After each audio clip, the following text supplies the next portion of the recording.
कांग्रेस का जो नेतृत्व है वो पूरी तरह से अभी यहाँ बिहार के कांग्रेस में कोई बदलाव नहीं करने वाला है। राजेश राम बने रहेंगे, कृष्णा अल्लावरू बने रहेंगे, कृष्णा अल्लावरू के कोई पर नहीं कतरे जाएंगे, आप देख लीजिएगा, वो चलते रहेंगे। इसके पीछे के रीजंस कई हैं। तेजस्वी यादव जिस हार से अभी हारे हैं, मतलब जो हार अभी हारे हैं, वही हार लालू यादव को मिली थी 2010 में। तेजस्वी यादव नदारद हैं, ये सबसे खराब पहलू है इस चुनाव के नतीजों के बाद की जो स्थिति है, उसका सबसे खराब पहलू ये है कि विपक्ष अभी तक नदारद है। आपको उम्मीद कांग्रेस से नहीं, विपक्ष की उम्मीद राजद पर टिकी हुई है। देखिए, बिहार विधानसभा चुनाव खत्म हो गया। नीतीश कुमार का मंत्रिमंडल का गठन भी हो गया, तमाम मंत्रियों को उनका विभाग बंटवारा हो गया। भारतीय जनता पार्टी और जदयू की गठबंधन की सरकार ने 200 पार होकर जो है बिहार में नई सरकार बनाई है। देखिए, इस बार पूर्ण बहुमत के साथ जो है एनडीए सरकार बिहार में आई है। लेकिन सवाल ये है कि नेता प्रतिपक्ष तेजस्वी प्रसाद यादव कहाँ है? क्या तेजस्वी यादव नई रणनीति बना रहे हैं? क्या पार्टी के विरुद्ध जाकर जो लोग आवाज उठाए थे उन पर कार्रवाई कर रहे हैं, या क्या कुछ कर रहे हैं? तमाम मुद्दों पे हमारी चर्चा करने के लिए हमारे संपादक पवन प्रकाश जी हैं। कैसे देखते हैं सर, बिहार में नई सरकार का गठन हो गया, बहुमत में आई थी सरकार, और तेजस्वी यादव अभी भी नदारद है? देखिए, तेजस्वी यादव नदारद हैं, ये सबसे खराब पहलू है इस चुनाव के नतीजों के बाद की जो स्थिति है, उसका सबसे खराब पहलू ये है कि विपक्ष अभी तक नदारद है। आपको उम्मीद कांग्रेस से नहीं, विपक्ष की उम्मीद राजद पर टिकी हुई है। विपक्ष की उम्मीद लेफ्ट नहीं है, विपक्ष की उम्मीद मुकेश सहनी नहीं है, विपक्ष की उम्मीद जो आईपी गुप्ता नहीं है, विपक्ष की उम्मीद तेजस्वी यादव है। यानी कि अगर विपक्ष टिका है बिहार में या टिके रहना चाहता है, तो उसमें तेजस्वी यादव को आगे बढ़कर मतलब मोर्चा संभालना होगा। सरकार बनाना ही राजनीति नहीं है, ये बात तेजस्वी यादव को समझना होगा। और ये इस बात के कहने का ये मतलब बिल्कुल नहीं है कि तेजस्वी यादव ये समझते नहीं है कि सिर्फ सरकार चलाना ही राजनीति है, क्योंकि उनके राजनीतिक जीवन का सबसे अधिक हिस्सा जो है विपक्ष में रहते हुए बीता है। अगर वो पैदा जब हुए तो मुख्यमंत्री के बेटे के रूप में हुए, तो बाद का जो उनका जो उनकी जो युवावस्था है, किशोरावस्था है, वो गुजरी है। उनके पिता और माता दोनों विपक्ष में थे। उसके बाद से जब उन्होंने राजनीति शुरू की, तब वो सत्ता पक्ष में कुछ वक्त के लिए ही आए। बाकी टाइम वो विपक्ष के ही मतलब विपक्ष के ही नेता रहे हैं। और आज उनको फिर से विपक्ष का ही रोल जनता ने दिया है, बिहार की जनता ने दिया है। उनके तमाम वादे, इरादे जो आप कह लें, लेकिन जो रोल उन्हें अलॉट हुआ है, मतलब बिहार की पब्लिक ने दिया है, वो नेता प्रतिपक्ष का दिया है या नेता विपक्ष का दिया है। तो इस समय तेजस्वी यादव पर ही सबकी नजर है, लेकिन तेजस्वी यादव है नहीं। अब इसके पीछे के रीजंस कई हैं। तेजस्वी यादव जिस हार से अभी हारे हैं, मतलब जो हार अभी हारे हैं, वही हार लालू यादव को मिली थी 2010 में। लेकिन तब लालू यादव इतनी खामोश नहीं बैठ गए थे। 2010 का चुनाव मुझे आज भी याद है। मैं एक अखबार में था और उस अखबार में जो रिजल्ट आया, जब चुनाव का रिजल्ट आया और एनडीए को 206 सीटें आई। 206 सीट बिहार के इतिहास में पहले शायद कभी नहीं आई थी। लालू यादव और रामविलास पासवान जैसे लोग जो हैं, वो चुनाव में बुरी तरह से उनकी पार्टियां परास्त हुई। इनका गठबंधन पूरी तरह से फेल हो गया। लालू यादव ने बहुत सारे कॉम्बिनेशंस को ट्राई किया था और सब कुछ फेल रहा। अब उस फेल रहने के बावजूद शाम में लालू यादव ने एक प्रेस कॉन्फ्रेंस की, लालू आवास पर, जो आज राबड़ी आवास कहा जाता है, उस वहां पर प्रेस कॉन्फ्रेंस हुई। उस प्रेस कॉन्फ्रेंस में तमाम मीडिया आई, तमाम तरह की बातें हुई। रामविलास पासवान के छोटे भाई जो पशुपति पारस है, वो भी चुनाव हार गए थे।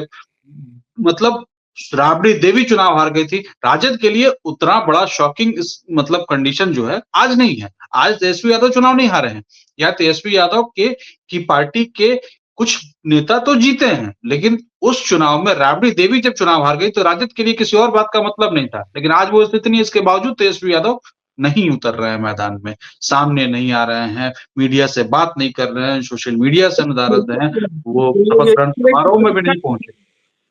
कई लोग तो ये भी कह रहे हैं कि वो समीक्षा कर रहे हैं कि हम क्यों हारे, क्या हमने गलती की। बिल्कुल, निश्चित तौर पर ये समीक्षा चल रही है। विधायकों के साथ उनकी 2 बैठकें परिवार को कैसे बचाएं ये भी तेजस्वी यादव उसकी समीक्षा कर रहे हैं, क्योंकि बीते कुछ दिनों पहले रोहिणी आचार्य का प्रकरण जो हुआ उसके बाद तेजस्वी यादव कहीं ना कहीं और ज्यादा टूट गए हैं। नहीं, देखिए रोहिणी आचार्य का प्रकरण जो हुआ वो उस परिवार के लिए अब बीते दिनों की बात हो गई है, ये 4-5 दिनों में ही।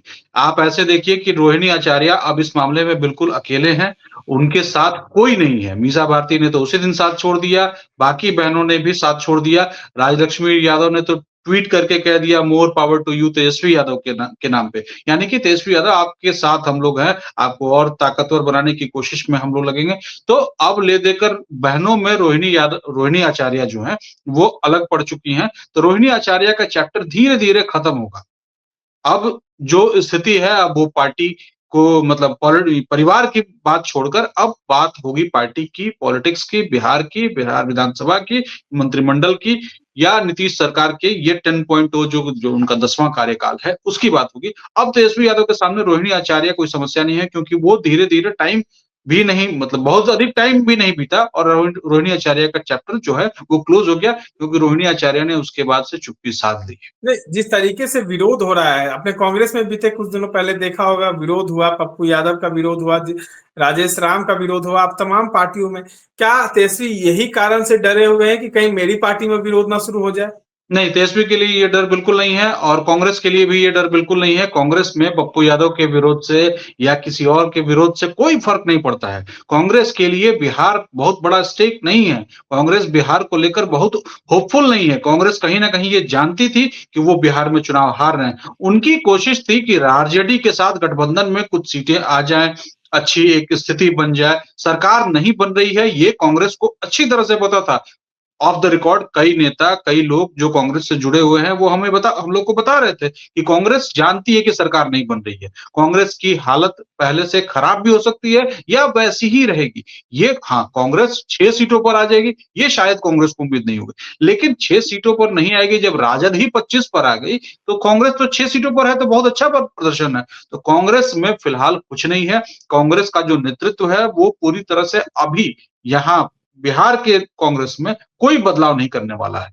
राजेश राम बने रहेंगे, कृष्णा अल्लावरू बने रहेंगे, कृष्णा अल्लावरू के कोई पर नहीं कतरे जाएँगे, आप देख लीजिएगा, वो चलते रहेंगे। कांग्रेस अभी वेट एंड वॉच की भूमिका में रहेगी कि तेजस्वी का क्या रोल रहता है, तेजस्वी आगे कैसे बढ़ते हैं, इन सब चीज़ों पर कांग्रेस देखेगी। लेकिन कांग्रेस ऐसा बिल्कुल भी नहीं करेगी, यहाँ कोई मेजर बदलाव कर दे, पप्पू यादव के दबाव में आ जाए या पप्पू यादव को कुछ कहे या पप्पू यादव को समझाए या पप्पू यादव से कोई नेगोशिएशन हो। ऐसा कुछ नहीं होने वाला है। कांग्रेस में पप्पू यादव नहीं है, ये कांग्रेस के मैक्सिमम कार्यकर्ता मानते हैं। कुछ एक गुट है जो पप्पू यादव से जुड़ा हुआ है, वो पप्पू यादव को कांग्रेस का हिस्सा मानता है। कांग्रेस का ऑफिशियल सदस्य तो वो है नहीं, निर्दलीय सांसद है। इसलिए कांग्रेस में पप्पू यादव के विरोध का या बाकी सारी चीज़ों का कोई मतलब नहीं। कई लोग ये भी कह रहे हैं कि नीतीश कुमार की स्थिति को देखने के लिए तेजस्वी यादव चुप हैं, क्योंकि जिस तरीके से नीतीश कुमार से गृह मंत्रालय बीजेपी अपने कोटे में ले ली, कहीं ना कहीं धीरे धीरे नीतीश कुमार और जदयू को कमजोर करने में बीजेपी लग गई है। इन तमाम चीजों को वेट एंड वॉच जो है तेजस्वी यादव कर रहे हैं। देखिए, नीतीश कुमार की जो स्थिति है ना, इस सरकार में बहुत बदल गई है। आप ये भाजपा की ये कोशिश ज़रूर रही है कि वो दिखाए बाहर में, एनडीए की कोशिश है कि वो बाहर में दिखाए कि सरकार बहुत अच्छे से चल रही है और नीतीश कुमार हर चीज़ के लिए राज़ी हैं। लेकिन ये मानना पड़ेगा कि नीतीश कुमार के लिए ये सबसे मुश्किल कार्यकाल है। नीतीश की सीटें पिछले 3 विधानसभा चुनावों में सबसे अधिक है। 80 प्लस सीटें हैं, 84 की सीटें हैं, लेकिन नीतीश कुमार की हालत सबसे बुरी है। वो बहुत परेशानी में है। इतनी परेशानी में वो तब भी नहीं थे जब उन्हें सिर्फ 42 सीटें मिली थी और वो जोड़ तोड़कर 45 सीटों पर आए थे। तब भी वो इतने परेशान नहीं थे। इसके परेशानी का सबसे बड़ा उदाहरण है, वो देखिए। जैसे उनसे विधानसभा का अध्यक्ष पद छीनने वाला है और होम मिनिस्ट्री छीन गई है। नीतीश कुमार इन सब चीज़ों को लेकर बहुत अग्रेसिव हुआ करते थे। उन्होंने कभी होम मिनिस्ट्री नहीं दी अपने 20 साल के कार्यकाल में और 21वें साल में क्या हो गया कि होम मिनिस्ट्री देनी पड़ी। भाजपा कहीं न कहीं हावी हो रही है नीतीश कुमार पर और होना भी चाहिए भाजपा के लिहाज से। अगर आप भाजपा के लिहाज से देखें तो बिल्कुल होना चाहिए क्योंकि अगर नीतीश कुमार का विकल्प उन्हें बिहार में ढूँढना है तो कुछ तो आगे बढ़कर काम करना पड़ेगा। कब तक नीतीश के साये में वो चलेंगे? बिहार का पॉलिटिकल सिस्टम बिल्कुल मतलब इलेक्टोरल पॉलिटिकल सिस्टम जो है वो बिल्कुल फिक्स है। 3 ताकतें हैं, आरजेडी, बीजेपी, जेडीयू यानी कि नीतीश कुमार। तो जो दो ताकतें एक तरफ आएंगी वो सरकार बनेगी। 20 साल से यही हो रहा है। 2005 में भाजपा और ये नीतीश कुमार ने पहली बार सरकार बनाई। 10 में दोनों साथ थे, बिल्कुल सरकार बनी। 15 में नीतीश कुमार जदयू के साथ आरजेडी के साथ चले गए, आरजेडी की सरकार बन गई, या मतलब महागठबंधन की सरकार बन गई। 20 में वापस लौटा है, फिर उनकी सरकार बन गई। 25 में फिर एनडीए के हिस्सा नीतीश कुमार रहा, नीतीश कुमार की सरकार बनी।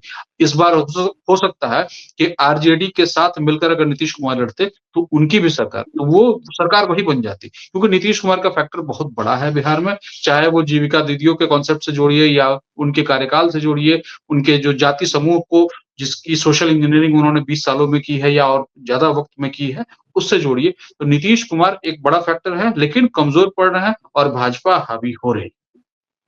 इस तमाम बातों को सुन रहे थे हमारे साथ हमारे संपादक पवन प्रकाश थे। इस तरह के तमाम अपडेट्स के लिए बने रहे इनसाइडर लाइव के साथ। धन्यवाद।